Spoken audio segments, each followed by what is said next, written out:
नमस्कार दोस्तों, Saini online classes में आपका हार्दिक स्वागत है।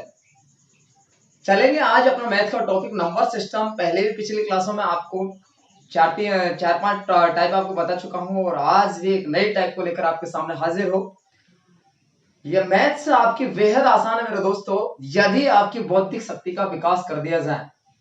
कि मैथ्स जैसा सब्जेक्ट और नहीं हो सकता है कि मैथ्स में ना कोई डिस्टर्बेंस होता है, ना ही आपका माइंड डाइवर्ट होता है। क्योंकि मैथ आपको कहती है कि आप चाहे पड़ोस में डीजे ही क्यों नहीं बजता हो, लेकिन मैथ्स जब निकालने लग जाए, आपका मन करता है मैथ्स निकालने के लिए, तो आपको वो डीजे भी डिस्टरबेंस नहीं करता। तो चलेंगे, इतनी आसान है मैथ, क्योंकि दिलचस्प आपकी होनी चाहिए गणित। ठीक है, कि गणित ही आपके कंपटीशन को फाइट करने के लिए, आपका गणित एक अहम सब्जेक्ट है। उस महत्वपूर्ण सब्जेक्ट के बारे में अपन चर्चा करेंगे। आज का टॉपिक लेकर आया हूं आपके सामने नंबर सिस्टम। नंबर सिस्टम में लिखा है आपका भाग पर आधारित प्रश्न। क्या मेरे दोस्तों, इस भाग पर आधारित प्रश्न के बारे में हम पढ़ेंगे। तो भाग पर आधारित प्रश्नों का हम किस तरीके से सॉल्यूशन देंगे, तो इसका एक मात्र, क्योंकि मैंने अभी एक लाइन बोली थी, यदि आपकी बौद्धिक शक्ति का विकास कर दिया जाए तो मैथ्स आसान है। क्योंकि आसान है, अंत तक बराबर वीडियो को देखते रहे कि बिल्कुल आपके सामने बेहद आसान करके दूंगा मेरे दोस्तों। क्योंकि ऑफलाइन क्लास में आपको पूरा डिटेल से, पूरी शिद्दत से पढ़ाया जाता है, तो आपको ऑनलाइन में भी पूरा का पूरा शिद्दत से पढ़ाऊंगा। ठीक है, तो पूरी शिद्दत से पढ़ाऊंगा आपको। पूरा कंप्लीट कोर्स में आपको YouTube पर फ्री ऑफ कॉस्ट मिलेगा। पूरा का पूरा कंटेंट आपको बढ़िया मिलेगा, सारे के सारे कंटेंट। तो आप आ जाइए अपनी वीडियो पर, ठीक है ना, अपनी क्लास पर। तो क्लास जो लिखा है प्रश्न के बारे में, भाग पर आधारित प्रश्न। तो भाग हम ऐसे लगाते हैं, बचपन में जब हमने भाग लगाना सीखा मेरे दोस्तों, तो ये कहानी दिया यहाँ पर इस तरीके के, हम एक ब्रैकेट बनाते थे, और ब्रैकेट अर्थात जो कोष्ठक बनाते थे, ऐसे हम बनाते थे। ऐसे हम भाग लगाते हैं। इसी तरीके से भाग जब लगाते हैं, भी हम रख दिया अपने 8 रख दिया। कितना रख दिया मेरे दोस्तों? 8। यदि हम 3 का भाग लगाना चाहें, एक एग्जांपल दे रहा हूं आपको, क्या दे रहा हूं मेरे दोस्तों? एग्जांपल। भाग लगा दिया जाए तो 3 दूनी के 6 आता है। कितना आता है? 6 आता है। यहाँ आपका 6 लिख दिया, लेस किया तो कितना आ जाता है आपका? यहाँ 2 आएगा। ये है आपका शेष। क्या कहते हैं इसको? शेष। लेकिन ये थोड़ी सी देर के लिए अपन क्या मानेंगे, ये तो आपके न्यूमेरिकल वैल्यू लिखी है मैंने आपको, अर्थात एक संख्या डिजिट लिख के आपको बताया है। लेकिन यही कहानी को आपको थोड़ा सा अलग तरीके से बता दूं आपको। कैसे? यदि हमने यहाँ ए लिख दिया, ए लिखने के बाद हमने ऐसे ब्रैकेट बनाए, इसको हमने बी लिख दिया, इसको हमने क्यू लिख दिया, इसको हमने आर लिख दिया। ऐसा क्यों लिखा है, उनका नाम बता दो आपको, क्योंकि ये आप कहते हैं डिविडेंड कहते हैं। क्या कहते हैं इसी को? इसी का दूसरा रूप है। ए के स्थान पे आप क्या लिख सकते हो? ए बराबर जो लिखी जाएगी कहानी, ए के जो नाम लिखा, ए को हम क्या कहते हैं? ए को हम भाज्य कहते हैं। क्या कहते हैं? हम भाज्य कहते हैं मेरे दोस्तों। क्या कहोगे? भाज्य कहते हैं, अर्थात इंग्लिश में बात करें हम तो डिविडेंड बोला जाता है इसको। भाज्य को क्या कहते हैं हम? डिविडेंड कहते हैं। ये भाज्य होता है आपका यहाँ पर। ठीक है, आपका डिविडेंड इसको बोला जाता है, तो डिवाइजर इसको बोला जाता है। डिवाइजर बोले तो भाजक, डिवाइजर बोले तो क्या आएगा? भाजक आएगा। ठीक है, क्योंकि डिविडेंड डी से स्टार्ट होता है, ये आपका डिवाइजर ये भी डी से स्टार्ट होता है, इसलिए सेम स्पेलिंग है आपकी। मीनिंग की फर्स्ट, मीनिंग का फर्स्ट लेटर एक समान है, इसीलिए अलग अलग नाम लिखा जाता है। ए और वी से हम इनको इंटीग्रेट कर लेते हैं। दूसरी कहानी, Q4 आपका क्वार्टेंट होता है, जिसे हम भागफल कहते हैं। Q4 क्या होता है? क्वार्टेंट होता है, जिसे हम भागफल कहते हैं। और R4 आपका रिमाइंडर होता है। रिमाइंडर बोले तो शेषफल, रिमाइंडर बोले तो आपका शेषफल होता है। ये कहानी होती है आपकी। ये बीच वाली कहानी अर्थात भाज्य मालूम हम करते हैं, तो भाज्य निकालने के लिए आपको इस तरीके का पैटर्न अपनाना पड़ता है। भाज्य बराबर, भाज्य बराबर, भाज्य जो होता है आपका, भाज्य क्या होता है? आजू बाजू गुणा कर दो। आजू बाजू क्या कर दो? अरे गुणा कर दो। आपका ये लिखा है ना आपका, ये दोनों आपस में क्या कर दो? अरे मल्टीप्लाई कर दो। मल्टीप्लाई करेंगे तो क्या लिखेंगे? तो वी क्यू लिखेंगे। क्या लिखेंगे? वी क्यू लिखेंगे। तो हिंदी में यदि अपन लिखे तो क्या लिखोगे आप?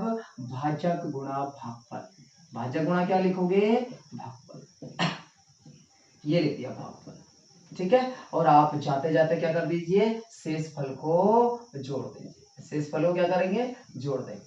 हमारे पास जो मेन इंपोर्टेंट होता है, इस टाइप के जो फॉर्मूला रहेगा वो आपको ये रहेगा। फॉर्मूला होता नहीं मेरे लाड ले, फॉर्मूला बन जाता है। ठीक है ना, फॉर्मूले की हम बात करें तो फॉर्मूले गणित में, यदि आप फॉर्मूले बेस्ट या ट्रिकों से रट रट के आप यदि मैं गणित को निकालोगे, तो आपकी गणित आसान नहीं होगी, बल्कि आपको कठिन लगने लगेगी। लेकिन मेरा मानना है आपको, यदि लॉजिक तरीके से पढ़ोगे आप, लॉजिकल सिस्टम से पढ़ोगे, लॉजिकल मेथड से पढ़ोगे तो आपकी गणित एकदम आसान लगेगी। लाइन बोली अभी मैंने तो बौद्धिक शक्ति का विकास करता है, लॉजिक आपकी बौद्धिक शक्ति का विकास करता है, ना कि आपको रटने की प्रवृत्ति सिखाता है। ठीक है, तो रटने की प्रवृत्ति नहीं करनी, आपको एकदम जड़ से आपके तरीके से सीखना है। आपको आपकी लाइफ में तो काम आएगा आएगा, लेकिन आपके किसी अनुज या किसी भी तरीके से अपने बच्चों को ये भी काम आएगी, क्योंकि आप भी किसी न किसी के पेरेंट बनोगे, और पेरेंट जब बनोगे तो आपको हर चीज लाइफ में काम आएगी। ठीक है, तो इसलिए हमने जब भाज्य सीखा है, भाज्य क्यों आती है, भाजक भाजफल को क्या, भाजक गुणा भागफल को आप मल्टीप्लाई कर दो, और क्यों आजू बाजू मल्टीप्लाई कर दो, आजू बाजू हमने मल्टीप्लाई किया, आजू बाजू मल्टीप्लाई किया, और जाते जाते आप शेष पर जोड़ दो, तो बीच की कहानी निकल आ जाती है, जिसे हम भाज्य के नाम से जान करता है, डिविडेंड कहेंगे हम उसको। ठीक है मेरे दोस्तों, तो चलेंगे आगे की ओर। आगे जो लाइन लिखी है आपको इनके बारे में बात की, इनसे यदि और निकालना चाहे तो इनसे 3 फॉर्मूला और निकल जाते हैं, क्योंकि हम भाजक बराबर निकालना चाहे तो भाजक बराबर निकालोगे तो शेषफल पहले घर को घटेगा, घटने के बाद में भाजक निकालेंगे तो भागफल का भाग लग जाएगा। ऐसे भागफल निकालना चाहोगे तो शेषफल आके इधर को घटेगा, फिर आपका भाजक नीचे आ जाएगा तो भागफल बच जाएगा। आपको शेषफल निकालना होता है तो दोनों को गुणा करोगे, गुणा करने के बाद में आपको भाज्य में से घटा दोगे तो आपका शेषफल आ जाएगा। ठीक है, तो इस तरीके के एक ही फॉर्मूला होता है, लेकिन इसको जबरदस्ती अपन 3-4 तरीके से अपन रटना स्टार्ट कर देते हैं, तो रटे नहीं बल्कि जड़ से सीखे। ठीक है, तो चलेंगे अपने प्रश्न की ओर। प्रश्न आपके सामने लिखा है नंबर सिस्टम का, नंबर सिस्टम का ही पार्ट है, तो लिखा हुआ है प्रश्न में, क्वेश्चन नंबर 1 की कहानी में, यदि एक संख्या को 73 से भाग लगा दे, एक संख्या को किससे भाग लगा दे, 73 से भाग लगा देने पर 50 भागफल आता है या 50 प्राप्त होता है, तथा शेषफल, शेषफल क्या लिखा है उसमें, भागफल का 10वां हिस्सा है, तो वह संख्या कितनी है, ये लिखा है आपको न्यूमेरिकल वैल्यू में। तो लिखा वही आपको ब्रैकेट बनाने हैं, इन ब्रैकेट जो बनाएंगे उसमें कोष्ठक बनाएंगे, तो इसमें 73 का भाग देंगे, उसमें लिखा है 73 का भाग लगा हुआ, भागफल आपका 50 आएगा। भागफल कितना, लिखा 73 से भाग देने पर भागफल 50 आ गया, लिखा आगे प्राप्त होता है, तथा शेषफल भागफल का 10वां हिस्सा है, तो भागफल का 10वां हिस्सा प्राप्त करेंगे। ये भाज्य आपको मालूम करना है, भाज्य आपको पता करना मेरे दोस्तों। यहाँ लिखा है आपका शेषफल, क्या लिखा, शेष लिख दो या शेषफल लिख दो, तो शेषफल जो प्राप्त होता है भागफल का 10वां हिस्सा, भागफल का कितना 10वां हिस्सा, तो 0 से 0 काट के शेषफल कितना आ गया, 5 आ गया। तो आप भाज्य मालूम करना है, क्या मालूम करना है आपको, भाज्य मालूम करना है, तो आपको क्या ना आजू बाजू की संख्या गुणा करो, जाते जाते 5 जोड़ जाओ, तो ये कंडीशन है आपका 73 इंटू कितना लिखेंगे 50, और जाते जाते 5 जोड़ जाएंगे। ठीक है, तो आप मल्टीप्लाई 0 का 0 हो जाएगा, 5 3 15, हासिल का 1, 5 7 35 रे कितना आ जाएगा 36, और 5 और ऐड कर दोगे तो आपका आंसर कितना आ जाएगा 36 55। ठीक है, तो इस तरीके से हमारा आंसर हो जाएगा कि इन संख्या से यदि भाग लगाया जाए तो आपको संख्या पूछेगी वह संख्या कौन सी है, तो वह संख्या आपके सामने निकल के आएगी, आपका 3655 वह संख्या होगी। 3000 कितनी संख्या होगी आपकी, 3655 आपकी संख्या हो जाएगी। ठीक है, इस तरीके से हमने इन प्रश्न का जवाब दिया है, तो आपको इस भाग के पैटर्न पर बहुत ही आसान तरीके से प्रश्न लगेंगे आपको, क्योंकि सारे के सारे टाइप पढ़ाऊंगा आपको, पूरा का पूरा कंप्लीट मैथ्स के सारे कंसेप्ट पढ़ाऊंगा आपको, सारे चैप्टर पढ़ाऊंगा, एक एक टाइप आपकी हर तरीके के जितने भी तरीके के टाइप है एग्जाम से रिलेटेड सारे इंपोर्टेंट टाइपों को मैं आपको यहाँ पर यूट्यूब पर फ्री ऑफ कंटेंट दूंगा, आपको पूरा का पूरा कंटेंट मिलेगा आपको यहाँ पर। तो इसलिए आप वीडियो बिल्कुल, आप यदि सब्सक्राइब नहीं किया है तो आप सब्सक्राइब कर सकते हैं यदि आपको अच्छा लगता है तो। ठीक है, बिल्कुल, लेकिन आपको बेहद आसान तरीके से बताऊंगा। अगला प्रश्न के बारे में बात करेंगे, ठीक है ना। अगला प्रश्न, जैसा कि आपने देखा इस प्रश्न में, वैसे ही हम आगे के प्रश्न में सॉल्यूशन देखेंगे। आगे का प्रश्न कुछ नयापन कहता है, क्या कहता है, थोड़ा सा इम्प्रूव है इसमें। क्या लिखा कि एक संख्या में यदि हम 51 का भाग देने पर शेष आपका कितना 26 शेष बचता है, तो उसी संख्या में 17 से भाग देने पर कितना शेष बचता है, ये पूछा है आपको। 17 से भाग लगाते हैं तो कितना शेष बचेगा। एक तो प्रश्न कहता है आपको कि मात्र सेकंडों में आंसर देना है, आपको ओरल तरीके से आंसर देना है, एकदम मौखिक रूप से, तो आप आसानी से दे सकते हो। कैसे देना है आपको कि जो शेष बचा 26 है, 17 का भाग लगा रहे हैं, कि जो शेष बचा उससे छोटी संख्या है तो डायरेक्ट भाग लगा लेंगे, 17 एकम 17, बचा कितने पास आपके 9, रिमाइंडर बच गया, तो आपका 9 ही आपका आंसर होगा। ये तो है आपका डायरेक्ट पैटर्न जिसे, लेकिन कैसे किया, क्यों किया, रीजन क्या हमने इस तरीके से कर दिया कि पैटर्न तो आपको कहता है, पैटर्न आपको कहता है इसमें इंप्रूव हो सकता है, इसलिए पैटर्न सीखना जरूरी होता है। इंप्रूव कैसे हो सकता है कि ये आपको 17 का नहीं बल्कि 28 का भाग लगाने के लिए पूछ देता कि उसी संख्या में 28 का भाग लगाया जाता है तो शेषफल क्या बचेगा। तो हम ये वाला जो डायरेक्ट पैटर्न अपना रहे हैं वो डायरेक्ट पैटर्न आंसर नहीं दे सकते, क्योंकि ट्रिक कहती है आपकी इस तरीके से रटी हुई चीज आपको हर जगह लागू नहीं होती है। ठीक है, तो अपन चलेंगे एक नए पैटर्न के साथ में। तो पैटर्न क्या था जो यह लागू किया था, ये पैटर्न जो बताया वही सेम पैटर्न आपको इधर को लागू होगा। ठीक है ना, तो पहले इस तरीके से बताएंगे आपको, लेकिन आंसर हमारे एग्जाम के दृष्टिकोण से तो डायरेक्ट आंसर देंगे आप। ठीक है ना, डायरेक्ट आंसर देंगे, कैसे देंगे, लेकिन सीखना अपने लिए इंपॉर्टेंट होता है क्योंकि इंप्रूव हो सकता है क्वेश्चन। तो लिखा यहाँ पर 51 से भाग दे, हमने 51 का भाग लगा लिया, वही ब्रैकेट बना लिया। आपको ये भाज्य मालूम नहीं है, भाज्य क्या मालूम नहीं है, लेकिन 26 शेषफल बचता है। शेष जो बचेगा अपने पास में वो बचता है 26 रिमाइंडर बचेगा अपना। लेकिन हमारे पास में क्या बचा 17 का भाग देने पर, तो पहले भाज्य लेके तो आएंगे, कम से कम भाज्य लाएंगे, उसके बाद में हम कितना है 17 का अर्थात 17 का भाग लगाएंगे। ठीक है ना, तो यहाँ जो संख्या दी गई है, तो यहाँ संख्या जो दी गई है इसकी वैल्यू के बारे में बात करें तो कम से कम एक बार तो भाग गया होगा। आप जितनी भी बार लिखना चाहें, आप 1 2 3 4 5 8 10 50 लाख 10 लाख जितनी भी संख्या लिखना चाहे इतनी लिख सकते हो, आप कोई पाबंद नहीं है यहाँ पर। लेकिन बात यह है कि आपको जितनी बड़ी आपकी यहाँ संख्या लिखोगा उतनी ही बड़ी आपकी कैलकुलेशन हो जाएगी। लेकिन दोस्तों आपको कैलकुलेशन बड़ी नहीं करनी बल्कि छोटी करने के लिए हम सीख रहे हैं, तो इसलिए कम से कम रखा जाएगा, अर्थात कम से कम एक होता है एक रखा। मल्टीप्लाई करेंगे तो भाज्य की वैल्यू निकल के आएगी अपने पास में, भाज्य बराबर कंडीशन आएगी आपको 51 गुणा 1 प्लस का 26, तो 51 का 51 ही आएगा प्लस 26 ऐड कर दोगे तो भाज्य अपन के पास आ गया 6 कितना आ जाएगा 7 और 5 2 कितना आ जाएगा 7। 77 आपके पास में वो संख्या है जो इन संख्या का भाग लगाने पर आपको 26 अर्थात 26 शेषफल बचता है। ठीक है, तो हम वही संख्या में हम आगे बात करेंगे, तो अब इसी संख्या को यहाँ बात करेंगे। ठीक है ना, कैसे बात पे लिखा जाएगा ऐसा, यदि आपका कौन सा संख्या था आपका, यदि हम 77 में किसका भाग लगा दें 17 का भाग लगा दें, 17 का भाग लगाएंगे 17 5 50 से ज्यादा हो गया आपका, 17 चौके 68 कितना आ जाएगा 17 चौके 68 लेस करोगे आपका तो जो शेष बचेगा मेरे दोस्तों वो बचेगा आपका कितना 2 इधर का 7 ये और 2 देते 70 हो जाएगा, 70 से ऊपर कितना 7 तो कितना आ जाएगा 9 आपका रिमाइंडर बच जाएगा। ठीक है ना, तो 17 का हम डिवाइड करेंगे तो आपका 9 रिमाइंडर बच जाएगा, 9 शेषफल बच जाएगा। तो ये तो कहानी है आपको इस तरीके के पैटर्न करने के लिए, ये हमारे डेटा है। कब करना है डिटेल आपको, जब आपको यदि भाग की संख्या दे रखी है, भाग देने के बाद जो रिमाइंडर बच रहा है आपका 26 बच रहा है, लेकिन आगे की संख्या को उसी संख्या से भाग लगा, उसी संख्या में अर्थात जो संख्या थी यदि हम 17 का भाग ना लगा के 26 से यदि कोई बड़ी संख्या का भाग लगाएंगे तो हम ये वाला पैटर्न अपनाना ही पड़ेगा, अपन की मजबूरी है ये वाला। ठीक है ना, डायरेक्ट आंसर नहीं है। लेकिन यदि आपको इस रिमाइंडर से यदि छोटी संख्या डिवाइजर वाली है, क्योंकि ये रिमाइंडर जो दे रखा है उससे वो डिवाइजर वाली संख्या आपको इससे कम है, तो कम है तो इसके लिए आपको डायरेक्ट ट्रिक यूज लेनी है मेरे दोस्तों। ये है एग्जाम का पैटर्न, क्योंकि चुटकियों में हल करना है आपको। कैसे करना है कि जो रिमाइंडर बचता है आपका, जो शेष बचता है उसी शेष में क्या करोगे मेरे दोस्तों डिवाइड करोगे इसका 17 कम कितना आ जाएगा 17 लेस किया तो कितना आ जाएगा रिमाइंडर आपका, और रिमाइंडर जो आएगा शेष, यही आपका आंसर होगा। बिल्कुल एकदम चुटकियों में आपका सॉल्यूशन आपके सामने होगा। ठीक है, तो इस तरीके से हम जवाब दे रहे हैं इन प्रश्नों का। अगले प्रश्न में देखेंगे अपना अगला प्रश्न जो लिखा है अपने पास, किसी संख्या n को 4 से भाग देने पर शेषफल 3 बचता है और 2n को 4 से भाग देने पर शेषफल क्या बचेगा, ये पूछे आपको। उसी का पार्ट है अभी जो पिछला प्रश्न किया है। लिखा है n जो संख्या है, n मालूम नहीं कौन सी संख्या है, 4 से भाग दे दे हम, ये n आपके पास में 4 से भाग देने पर, ये 4 का भाग लगा दिया हमने, भाग देने पर शेषफल 3 बचता है। शेषफल जो आएगा अपने पास में इसमें 3 बचेगा अपने पास में।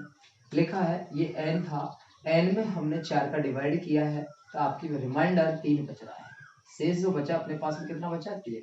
तो कम से कम अपना भागफल, कम से कम अपना भागफल एक बार तो गया होगा, कम से कम अपना भागफल एक बार तो गया होगा मेरे दोस्तों। तो एक बार भाग जाएगा तो आपको लिखा है ना भाज्य जब आएगा n की वैल्यू जब आएगी अपने पास में n बराबर जो लिखेंगे अपने पास में कहानी क्या बनेगी n की, तो 4 गुणा 1, 4 गुणा 1 लिखा है, भाजक गुणा भागफल, और जाते जाते क्या जोड़ देना है, शेषफल। तो n की जो वैल्यू है 4 एकम 4 और 3 जोड़ेंगे तो n की वैल्यू अपने पास आती 7 है। आपसे पूछा है 2n को 4 से भाग देने पर शेषफल क्या बचेगा। तो 2n को अपने को देखना है, तो 2n 2 ये लिखा, n की वैल्यू कितनी आपकी 7, तो n की 2n वैल्यू आ जाएगी 14 अर्थात 14। अब 14 में हम यदि भाग लगाना चाहे, किसका भाग लगाना चाहोगे, 4 का, किसका, 4 का यदि भाग लगाना चाहें तो 4 3 में कितना आएगा, 12 आएगा। 4 3 में कितना आएगा मेरे दोस्तों, 12 आएगा। 4 3 12 लिख दिया, माइनस जब करेंगे तो इसका रिमाइंडर जो आएगा, शेषफल जो आएगा वो आएगा 2। शेषफल कितना आएगा, 2। आपसे यही पूछा था कि भाग देने पर शेषफल क्या बचेगा, तो आपका जो आंसर होगा शेषफल कितना बचेगा मेरे दोस्तों, 2 बचेगा। ठीक है ना। इस तरीके के हमने ये टाइप को किया है। यही टाइप से रिलेटेड आपको एक और टाइप आपको आने वाली है। ठीक है ना। एक और टाइप वो कौन सी है, वो आपको इम्प्रूव क्वेश्चन किया गया है। इम्प्रूव किस तरीके से करेंगे, वो एसएससी पैटर्न में आपको अक्सर पूछता है वो प्रश्नों को आपको। ठीक है ना। तो आपके सामने लिखा हुआ है यहाँ पर, एक संख्या में क्रम से 2 3 5 से भाग देने पर शेष क्रमशः 1 2 और 3 है। ऐसी छोटी से छोटी संख्या क्या है, ऐसा आपको सीखना है। क्या देखना है आपको, ये पूछ रहा है कि ऐसी कोई छोटी से छोटी संख्या बताओ जिससे हम यदि 2 का भाग लगा दें, तो 2 का भाग लगाने पर आपको क्या, 2 का भाग लगाने पर उसका रिमाइंडर अर्थात शेष 1 बचना चाहिए। यदि उसी संख्या में हम 3 का भाग लगा दें तो शेष आपको 2 बचना चाहिए। उसी संख्या में हम 5 का भाग लगा दें तो शेष आपको 3 बचना चाहिए। ऐसी छोटी से छोटी संख्या कौन सी है, ये आपको पूछिए। तो ये संख्या बड़ा इजी तौर से निकाली जाती है। उनके लिए आपको लिखा है यहाँ पर, ऐसा लिखा है यहाँ पर, ये आपका होता है भाजक। क्या है, यहाँ भाजक होता है। ये बीच वाली संख्या आपकी भाज्य या भागफल दोनों होती है, भाज्य और भागफल दोनों होती है। ठीक है। और ये जो लिखा है आपके पास में, ये है आपका शेषफल। ठीक है। ये क्या लिखा है अपने पास, शेषफल। एक आपके इंडेक्स तरीके से लिखेंगे अपन, एक सारणी तरीके से लिखेंगे कि कौन कौन सी संख्या कैसे लिखी जाएंगी। तो सीरियल से लिखा, क्रम से, क्रम में दिया है उसका, तो क्रम क्या हमारे पास, इसका 2 था, इसका 3 है और इसका 5 है। ऐसे आपको क्रम दे रखा है, तो उसी क्रम में हम बात करेंगे। तो शेष के बारे में बात कर रहा है, कितना, 1 2 और 3 इनका रिमाइंडर बच रहा। यही कहानी थी, इसके अलावा प्रश्न में कुछ नहीं कहा। अब आपको देखना है कि भाग कम से कम आपकी संख्या के साथ में एक बार तो गया मेरे दोस्तों। जब 5 का भाग लगाया होगा, 3 रिमाइंडर बचेगा, तो कम से कम या तो आपको प्रश्न कहेगा कि अंतिम भागफल आपका कि 3 है। अंतिम भागफल कितना है, 3 है। तो अंतिम भागफल आपको 3 है। तो इस तरीके से वैल्यू आपको देखनी है। अंतिम भागफल 3 के बारे में बात करनी है आपको। तो ये लिखा है आपका अंतिम भागफल 3 जो लिखा है, इसके बारे में आपको लिखी गई संख्या है आपकी यहाँ पर। तो अंतिम भागफल 3 वार्तालाप की, तो यहाँ लिखा है कम से कम क्या, तो 3 भागफल लिखा है तो वहाँ 3 ही लिखी जाएगी संख्या। ठीक है ना। आपको यहाँ एक बार भाग गया होगा, भागफल कितना है यहाँ पर, भागफल कम से कम एक बार होगा। ठीक है ना। भागफल 1 है, तो 1 से यदि हम बात करें तो भागफल 1 है, तो 5 एकम 5, 5 एकम 5 की भाजक गुणा भागफल करते हैं। तो 5 एकम 5 में 3 जोड़ दें तो कितना आ जाएगा, 8 आ जाएगा। ऐसे भाजक गुणा भागफल करेंगे तो 8 3 के कितना आ जाएगा, 8 3 कितना आ जाएगा। ऐसे क्रॉस में कर लेते हैं हम, क्या कर लेते हैं, ऐसे क्रॉस में कर लेते हैं, इनको मल्टीप्लाई हम, तो 8 3 के 24 और ऐड कर देंगे हम 24 में 2, तो ये यहाँ पर कितना आ जाएगा, 26 आ जाएगा। 26 दूनी के कितना आएगा यहाँ पर, 52। 52 में 1 जोड़ देंगे हम, तो यहाँ कितना बनेगा मेरे दोस्तों, 51 बनेगा। कितना बनेगा यहाँ पर, 51 बनेगा आपका। ये जो 51 बनेगा यही आपका भाजक है। तो छोटी से छोटा जो भाज्य आएगा वह संख्या क्या है, वो है आपके पास में 51। भाज्य यदि मालूम करें तो हमारे पास में भाज्य की संख्या कितनी निकल के आ गई, तो वह छोटी से छोटी संख्या 51 है। उस 51 संख्या में यदि भाग लगा रहे हो आप, 51 संख्या में क्या लगा रहे हो आप, भाग लगाना चाह रहे हो, तो 51 में भाग लगाएंगे हम, तो किसमें 2 का भाग लगाए तो 1 बचेगा। वही 51 में 3 का भाग लगाए तो 2 बचेगा। 5 का भाग लगाए 51 लगाए तो आपके पास में कितना, इस तरीके से संख्या भाग देने पर शेषफल क्या बचेगा आपका।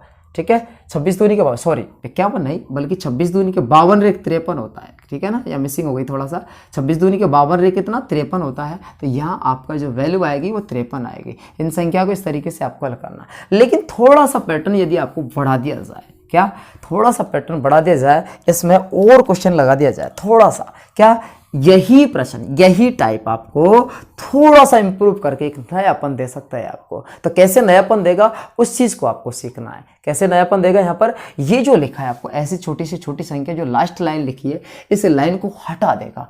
हटाकर क्या लिखेगा, यदि आपके भाजक के क्रम को पलट दिया जाए, भाजक के क्रम को पलट दिया जाए तो भागफल क्या बचेगा। ठीक है ना, तो यही लिख रहा हूं आपको, या अगले प्रश्न लिख रहा हूं, प्रश्न वही है आपका, प्रश्न आपका वही है, लेकिन यहां लिख रहा हूं, क्या लिख रहा हूं आपको यहाँ पर, भाजक के क्रम को पलटने पर, भाजक के क्रम को पलटने पर, ठीक है ना,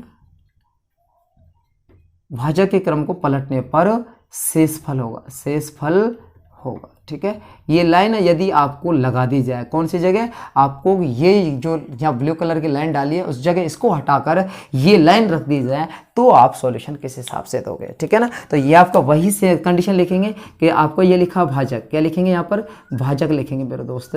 भाजक के बाद में वही कहानी भाज्य लिखेंगे, और भाज्य के बाद वही कहानी क्या लिखेंगे, आपका सॉल्यूशन आपको कर रहे हैं यहाँ पर। ठीक है ना, वही कहानी क्या लिखेंगे यहाँ पर, शेषफल लिखेंगे। तो ये शेष आपको पूछेगा कि शेषफल क्या होगा, शेषफल क्या होगा। ठीक है, तो आपके पास भाजक के क्रम को हम पलटेंगे, तो भाजक के क्रम को पलटने की कहानी देखें आप भाग लगा रहे हो, वह छोटी से छोटी संख्या कौन सी निकल के आई थी आपको मालूम है, वह छोटी से छोटी संख्या 53 थी। तो ऐसा भाजक तो आपको 53 आ गया। भाजक के क्रम को पलट देंगे, पहले क्रम क्या था अपना 2 3 5, अब 5 3 2 नीचे से क्रम पलट देंगे हम, तो हम भाग लगाएंगे 5 3 और 2 का, तो 5 का भाग लगाएंगे तो 5 एकम 5, भाजक यहाँ था, भाज्य बराबर भागफल, ये दोनों ही कहानी आपको यहाँ होती है। ठीक है ना, भाज्य और भागफल यही होता है आपका, ये ब्रैकेट में लिख दिया मैंने आपको। ठीक है, नीचे की तरफ होती है, तो 5 एकम 5, भाग टूट जाएगा 0 के 0, 10 बार गया, तो रिमाइंडर यहाँ बचा आपके पास 3।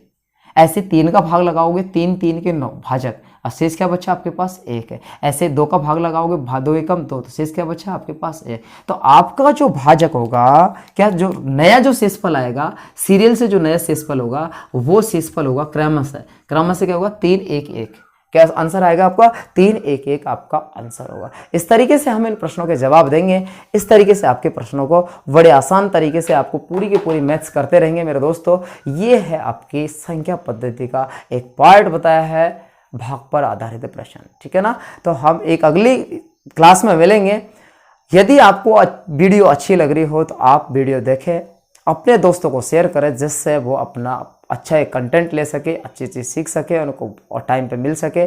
ठीक है, इसी उम्मीद के साथ आप सभी को धन्यवाद। मिलेंगे एक अगली वीडियो में, तब तक के लिए जय हिंद, जय भारत, वंदे मातरम।